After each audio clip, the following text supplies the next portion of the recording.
do have the outside line now for Denton. Can he pull it off here? Round the outside, yes we can. Although Perez has a massive slide. Excellent straight line speed, heading into 130R. Can we perform the switchback move here? Once again, yes we can. Looking ahead, there is another yellow flag through 130R. What is going on here? That is Danny Career and Sergio Perez off the track. Up into P9. However, that is Bottas there. Behind us, Bottas has lost his front wing. What on earth is going on here? So Ricciardo going to try and go out the inside now as the hairpin. Kobayashi corner right to call it. How we just made contact, and Felipe Nasr and Daniel Ricciardo are both straight into the wall. However, there is another yellow flag. That's Max Verstappen off the track, who was back with Nico Hülkenberg earlier on. He pitched at the same time as Felipe Nasr, and his team obviously forgot that he was there and didn't fit on intermediate tyres, and he's just been left there going up into the hairpin. Can we make a dive move out the inside of Carlos Sainz? Yes we can. It's Kobayashi corner, and we are going to cross the line now, guys, for 8th place here at the Japanese Grand Prix. I think, guys, today just a few too many instances.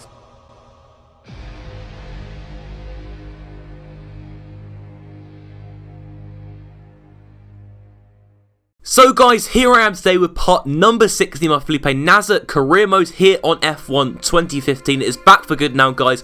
We have 5 more races in which to hopefully seal 5th position in the championship ahead of Valtteri Bottas in the Williams. Obviously last time out in Japan, finishing in 8th place. It was a pretty decent race overall considering how many incidents we were involved in throughout. It wasn't really the best track for ourselves or the car really, and hopefully we should perform better around Russia. It is very reminiscent to a street circuit, in fact. Obviously we've performed very well around street circuits throughout the season so far. Monaco we got 2nd, same with Singapore, and hopefully we can try and repeat that around Russia. Russia's a little bit tricky. I think the other cars should be a lot faster around here. The AI I'm expecting to be quite challenging this weekend. So yeah, hopefully it will all go to plan this weekend, guys. And sorry it's taken a while for the series to return, but as I said, it is back for good now. Just taking a little bit break from the series, but it is back, and you'll be seeing more episodes very soon. But anyway, let's get in to the qualifying report. It was another poor showing from Lotus' Romain Grosjean, as the Frenchman could only manage 18th, with Maldonado occupying his usual 13th spot. Fernando Alonso outperformed his McLaren Honda to secure 12th. Button meanwhile settled for 17th. Less than a tenth separate the two Toro Rosso drivers, with Sainz just coming out on top. Fortunately had another impressive qualifying. Nico Hülkenberg just missed out on the top 10, while Mexican teammate Perez qualified 9th. Both Red Bull drivers got into the top 10 for the first time since Monza. Felipe Nasr secured 6th position, with teammate Ericsson a further 10 positions back in 16th place. Valtteri Bottas outpaced Brazilian teammate Massa by over 7/10 of a second as he qualified ahead of his championship rival, Felipe Nasr. Both Ferraris would occupy row 2, with current championship leader Lewis Hamilton taking pole position by storm with a 1 minute 37.8, a lap that was 2 tenths quicker than Nico Rosberg. A rundown of the top 10, Daniel Kvyat was hoping to progress from 10th in the race, while Perez aimed for his first points of the season. Massa and Ricciardo would line up on row 4, with the 2 championship rivals on row 3. Kimi Räikkönen outqualified Sebastian Vettel for the 15th time this season, while it was Lewis Hamilton that took pole position ahead of Nico Rosberg for the Russian Grand Prix. So we are 6th on the grid then for today's Russian Grand Prix, only just behind Valtteri Bottas, but hopefully we can get him off the start line. Obviously our starts of the season have not been too great, so we've just got to hope for a little bit better this time around. As you can see, 3 stops is the way to go today, with the 2 super soft stints and then the soft stint at the end of the Grand Prix. We've got to see how that pans out, see whether 3 stops is the way to go in today's Russian Grand Prix. Getting ready for the start now. Hopefully this race should be good. I'm aiming for a top 5 finish as per usual in this series, but here we go now with the lights illuminated above the drivers now. 3 lights, 4 lights and 5 lights. And we are away here for the Russian Grand Prix. Valtteri Bottas getting off to an absolutely storming start. We got Daniel Ricciardo beside us, Sergio Perez also behind us in 8th place. Sergio Perez still yet to score any points in this career, and however we have lost in just ahead of him here. We may try and overtake Daniel Ricciardo up this time, as well as Valtteri Bottas. Yes, we have as well.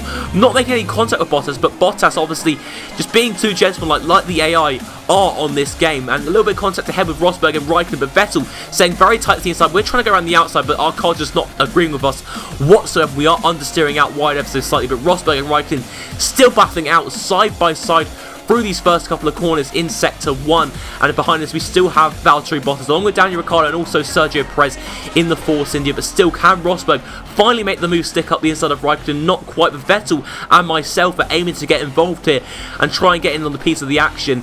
And obviously on this next straight, guys, we could be in with a huge chance here. We are running a very low downforce setup, so our straight line speed will be very high, so I hope we can try and take advantage of these guys battling here. You can see Rosberg and Räikkönen very close to making contact, just still running side by side, just so equal at the moment. Lewis Hamilton, in the meantime, is just shrinking. You can see on the mini-map. And Raikkonen finally pulling along to the outside line. We're trying to overtake Vettel and also Rosberg and Raikkonen. Can we got inside of all three of them here? Almost, but Rosberg and Raikkonen just about maintain it.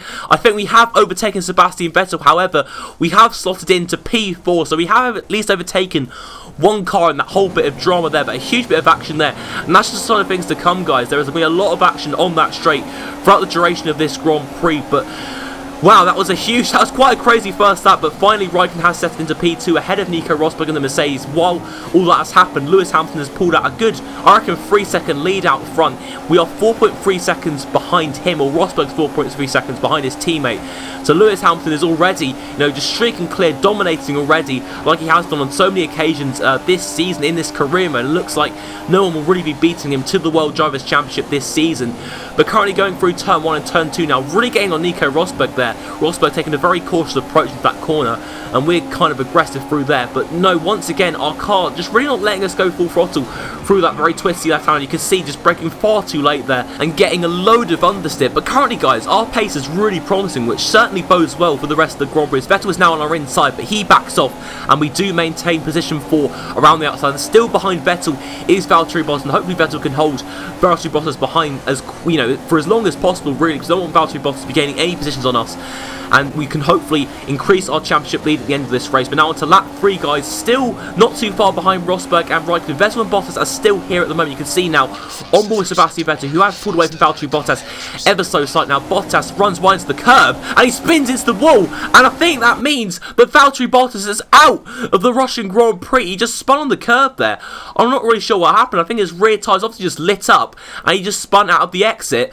And wow, that's a really weird crash there for Valtteri Bottas, and Ricciardo, in fact, almost crashed into the Williams driver. But crucially now, guys, Valtteri Bottas, our championship rival, is out of the Grand Prix because of a very weird crash. I've never seen something like that from the AI before on this game. It's a very weird accident. I'm not really sure what caused that exactly. He didn't really run off the track either, so just a very weird, well, I wouldn't really say a glitch, but a very weird retirement there for Valtteri Bottas. But at the moment, we really don't care because our main championship rival is out of this race, which is absolutely crucial. But so far, guys, you can see Vettel is currently on our inside, but I think we might just defend it around the outside, running off the track ever so slightly there. But at the time, I probably didn't really realise that. But Vettel is still behind us anyway. But I think he does have the pace advantage over us at the moment. Of Nico Rosberg and Kimi Raikkonen are slowly beginning to pull away. I think we are due into the pits on this lap. I think it has been a very solid first stint, and we could be on course for a podium if we are lucky, because currently, guys, on this first lap, or on this in-lap on lap 6, we have really caught up with Nico Rosberg and also Kimi Raikkonen. So if we are very lucky,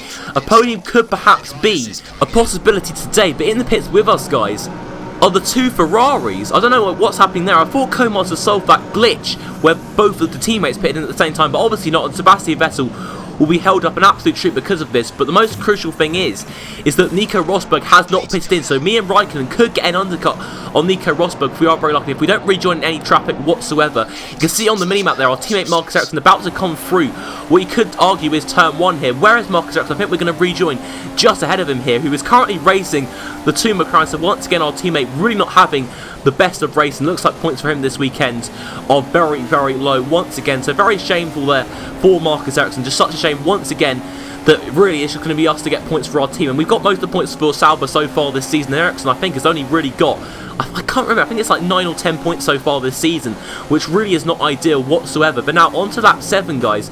Kimi Raikkonen has actually caught up with quite a bit of traffic, but obviously this is the lap that Nico Rosberg is due into the pits for his first set of option tyres, sorry. So where is Nico Rosberg now? I think he has rejoined just ahead of Kimi Raikkonen, but he's going to rejoin in this traffic here with the 2 Toros and the 2 Lotuses, and Rosberg is side by side with Raikkonen, who will come out on top here as they head into turn 1. I think Raikkonen has just gotten ahead, Rosberg having to prevail, but it really doesn't matter at the moment because look at all the traffic ahead of Kimi Raikkonen and the Ferrari. We've got the 2 Lotuses and also the 2 Toro Rosses, so hopefully we can take advantage of all of this and try and overtake both Raikkonen and Rosberg whilst they're trying to conquer their way through all of this traffic. Obviously the cars ahead still yet to stop. I think most of them will be pitting in on the stats. We've got to take this opportunity wisely and try to overtake them on the long straight with DRS, obviously. You can see ahead, both Toro Rosso and also Romain Grosjean, I think, is currently holding up Kimi Raikkonen. Maldonado is just ahead. He's about a second ahead of the Toro Rosso guys.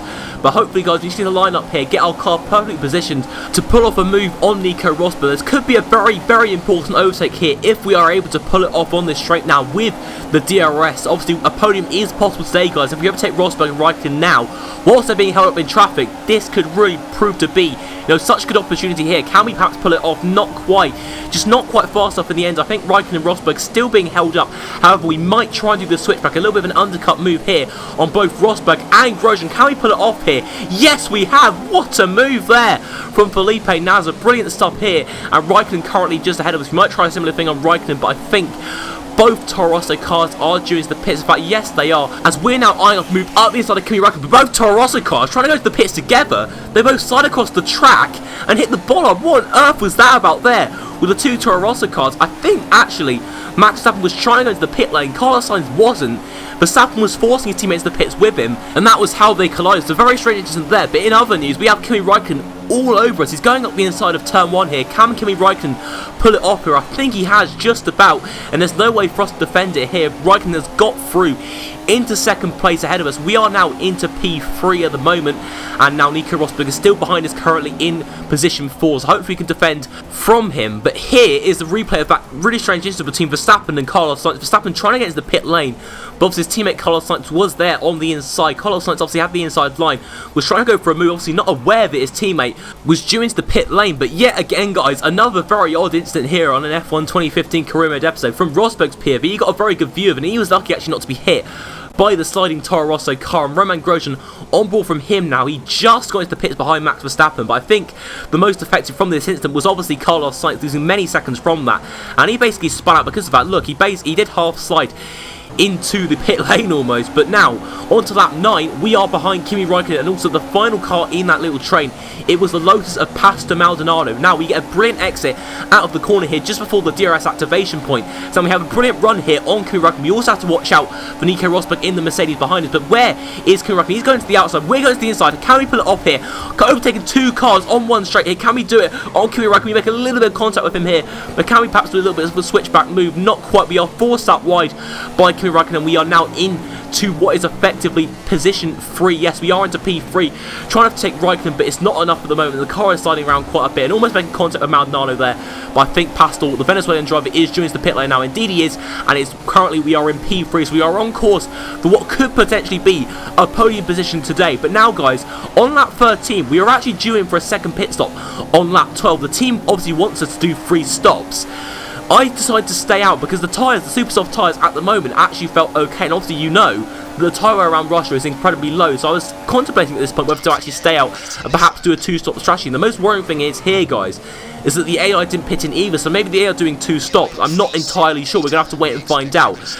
But that was the main thing that worried me here, guys, was Nico Rosberg did overtake us there on the straight with DRS, and in the end we couldn't really defend the position. I think basically, guys, that was the call, that was the main indicator there, which caused me to go into the pit lane on this lap for another set of option tyres. We've got to hope now that the AI pitting on the next lap or in the next couple of laps. Otherwise, we have essentially lost what could have been a podium position today. A 2.5 second stop, very quick there from the Sauber team. We may rejoin a bit of traffic behind Nico Hulkenberg. We just really need to put in an incredibly fast outlap, some really fast exit times here on these fresh option tyres. We are to try and jump, well, Nico Rosberg and Kimi Raikkonen. Now, obviously Rosberg overtaking us just before, but Hulkenberg has in fact rejoined ahead of us, which is going to make our job a little bit trickier. We've just got to try and overtake Hulkenberg as quickly as possible, just eliminate that damage, eliminate the time lost to Rosberg and Raikkonen because of Nico Hulkenberg ahead of us in the Force India. Hulkenberg once again having a very solid race. We've got to try and dispatch him as soon as we possibly can. Can we do it here?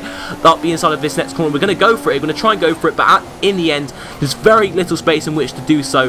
We've got a good exit out of the exit of that corner through this 2 right-handers here. Can we make the move up the inside?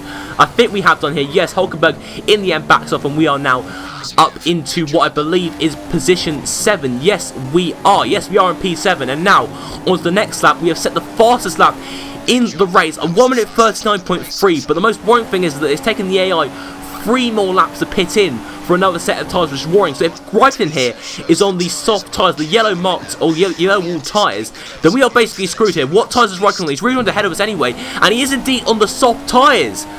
So that basically means that Raikkonen is now running until the end of the Grand Prix. These final 11 laps, Raikkonen will be running on the soft tyres. So that is really, really costly here, guys. We have essentially lost a podium position because obviously, guys, we have not yet run those yellow wall tyres. So we have to pit in for one more time, no matter what. We did overtake Raikkonen off the track, arguably, so I do apologise about that. But it doesn't really matter now, guys, because Raikkonen will finish ahead of us anyway, unless we can do something, you know, absolutely huge at the end of the Grand Prix. I'm putting some really quick lap times, but it's just not going to happen. Rosberg did, in fact, rejoin behind both myself and Kimi Raikkonen, so we've just got to put in some quick lap times here and just try and open up the gap as much as we possibly can before we pit in for a final time. We have set a 1 minute 39.253, so once again, really setting in the purple lap times, even quicker than Lewis Hamilton at the moment. Lewis Hamilton is just nowhere to be seen. Not quite sure what the gap is. I believe it is a good 20 seconds at the moment, maybe just under, but I'm still kicking myself over that stupid strategy call, honestly, making an extra stop essentially onto the option top. We just got to open the gap as much as we possibly can to Nico Rosberg and Kimi Raikkonen, trying to eliminate this damage which we've basically put on ourselves here. Just a huge strategy error. We are now pitting in finally on lap 19, really unable to open up the gap that much on Raikkonen and Rosberg, just overshooting the pit lane there. Really just venting our frustration. It's just honestly not really worked out the way we have done. But currently, guys, the race is not over yet. The main thing is that Valtteri Bottas is out of the Grand Prix, and we could still get quite a high points finish. Obviously, I said at the start of the race that a top 5 finish, you know, would be super for this race, and it will be, you know, a pretty decent result considering, as you can see, Ricciardo in the Red Bull has literally just rejoined ahead. Has he done? I'm not quite sure. We're heading side by side into turn 1. Ricciardo's still there, and he does make the moves here because we get a little bit of oversteer out of the corner on these cold, soft tyres. You've got to try and dispatch Ricciardo as soon as possible. Obviously, the understeer we're getting with the cold tyres is quite severe at the moment. You can see once again into this corner here, perhaps taking a little bit of a tighter line, or a little bit of a shallower line, in fact, through that corner, and losing a little bit of time to Ricciardo in the process. But now up into Rich Mix now. We should get the DRS on this pit straight here now, heading down into turn 1. Can we overtake Ricciardo here with the DRS up the inside of the Red Bull driver? And yes, we have. The Australian driver has been overtaken, forcing him out wide, and we are now up into P5. Now Sebastian Vettel is the next car ahead. I believe he's a good just under 10 seconds ahead, so it is possible that we could catch him up here. However, onto lap 22, you can see a car into the pit lane, and that is indeed Sebastian Vettel for some very odd reason. So perhaps, guys, Raikkonen and Rosberg will pit in as well, so that is absolutely crucial. Maybe Vettel might be the only one to pit in, I'm not too sure. But Vettel pitted in strangely for the super soft tyres. He was actually on the yellow walled soft tyres beforehand, so I'm not sure why he pitted in for a third time anyway. Vettel currently is really on the pace at the moment. He's about to overtake Felipe Nasr, so we've really got to watch out for him. Obviously, with his fresh super soft tyres, we are quite vulnerable at this moment in time. Sebastian Vettel makes the move now on Felipe Nasr up the inside. A good move there from Vettel, very easy move in the end. Now onto lap 25, it does seem as if Raikkonen and Rosberg, unfortunately for us, are not pitting in for a third time. The gap to Raikkonen head is 17.8 seconds. It's absolutely huge here, guys. So unfortunately, we have lost out on opponents there. And looking behind on the replay camera here, Vettel has overtaken Ricciardo on the pit straight. It's just a matter of time now, guys, before Vettel catches us up. And it was in fact at the end of that very lap on lap 25, just 2 laps to go now after this, and Vettel will probably overtake us here on the pit straight. There's just no way we can really defend this position here. We've got to park the bus as much as we possibly can. Let's just see now onto the pit straight now. Vettel really with a straight line speed advantage, and also with the DRS he will have on us as well. Can we do anything about this here to stop Vettel's charge here? He has the DRS now. He's side by side with us into turn 1. Can he pull off the move? He's already ahead of us here, guys. We've got to try our best to perhaps make the move back round the outside, but it's just not going to happen here. And Vettel is ahead and up into P4, and we are now down into P5, which is still what I was expecting really from the start of this race. It's still positioned ahead of where we started, so really not so bad whatsoever. As you do skip into the final lap now, Lewis Hamilton inevitably has won the Russian Grand Prix. We are going to come through in 5th position behind Nico Rosberg, Kimi Raikkonen, and also Sebastian Vettel, who overtook us on the final lap. It could have been so much better today, guys. We are still going to come across the line for what will be 5th position today. Just incredibly disappointed we couldn't quite get that podium place to make it really 3 and 3. 3 podiums at 3 street circuits. I would mainly class Russia as a street circuit, but more than anything, guys, it just was so costly, that strategy call, making that extra pit stop in the middle stint on lap 13. I should have really noticed the fact that the AI didn't pit in on lap 12 with me, so I should have just stayed out one more time. And obviously the tyre around Russia is incredibly low, so really, you know, we weren't going to have to make a third stop anyway. So looking at the top 10 now, we got Hamilton in first, Rosberg second, Raikkonen in third, Vettel fourth, Nasr in fifth, Ricciardo in sixth, Massa in seventh, Kvyat in eighth, Hulkenberg in ninth, and Sergio Perez finally getting off the mark here at the Russian Grand Prix with his first point of the season. Now, teammate Marcus Ericsson all the way down in 70th, actually finishing behind both McLaren at the end, so a very poor showing from himself. And now we have opened up the gap to Valtteri Bottas after his retirement today from the Russian Grand Prix. We have opened it up to 16 points. So going into the last 4 rounds now, guys, hopefully we can try and maintain this 5th position. It's going to be a very tough for us to try and keep Valtteri behind. I know he'll be back in the next 4 races to try and stop us from finishing in that 5th position. But however, in the Constructors' Championship, we are still in 4th place with 140 points here, guys. If you have enjoyed the video, be sure to leave a like, subscribe to the channel, leave your comments down below regarding your thoughts on today's race and what you're really expecting for the rest of the season. And I will see you in the next episode, guys. Bye bye.